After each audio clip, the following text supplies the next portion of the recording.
Hi and welcome back. The next rose I would like to talk to you about is this one just behind me.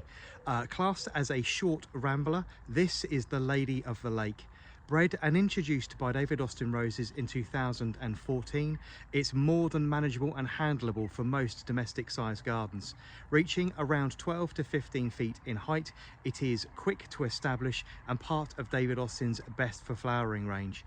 It is virtually thornless and flowers all the way through the year. So let's cut some flowers and show you them up close.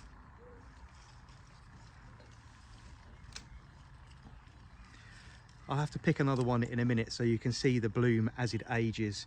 You have a very tightly packed scarlet red bud, which eventually opens to a beautiful soft apricot double flower.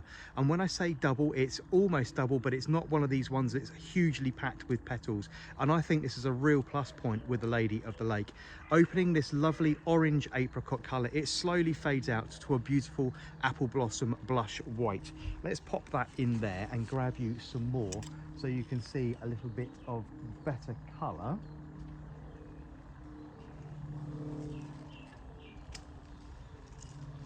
There we go. This one is literally at its peak and a much better show of the actual colours on show. So as I say, that scarlet red bud there opening very, very tightly packed to that lovely, rich, light apricot colour. And slowly as the bloom opens to that semi-double flower, you've got then looking at a lovely, light apple blossom pink.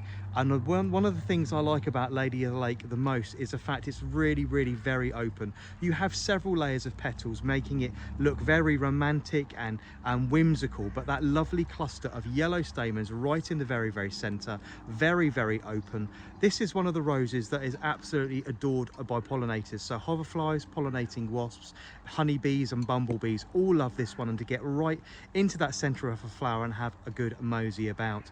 Part of David Austin's best for flowering range, the Lady of the Lake is going to flower all the way through from mid-June all the way through, working really, really hard until the very, very back end of August and September. And I've also seen this plant. I'm actually at work at the moment at my English walled garden on Instagram, and this one has often been in flower in late November and very, very early December. It's incredibly easy to train. It produces very long, slender, thornless stems, which are really easy to tie in. It takes several years to get itself established, so do give it 2 or 3 years in the ground before you start giving it too much pressure to perform. But in its 4th, 5th and 6th year, it's really going to get itself away.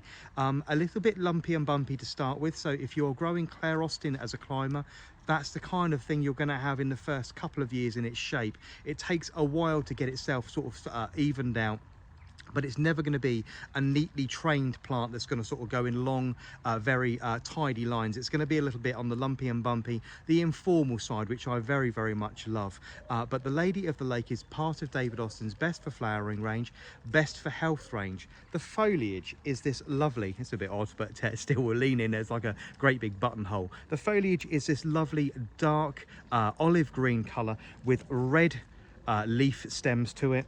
The stems themselves again have a lovely burgundy red tinge to them, so the whole thing coming together is a really, really nice combination. The fragrance is another thing to bear in mind. Now, it started to rain here on the south coast, but there is a rich, fruity hybrid tea scent to it with notes of old English rose, sort of pineapples and mangoes in the upper ends of it. So it's really quite sweet, it's really quite heavy. And as you can see, if I stand to one side, and you can see the array of blooms that's coming on this plant. This is about 5 or 6 years old now, so it's really starting to find its feet. And over the last 2 years, I've started to train it more heavily and start bringing it over these large wooden poles that it's actually supported by.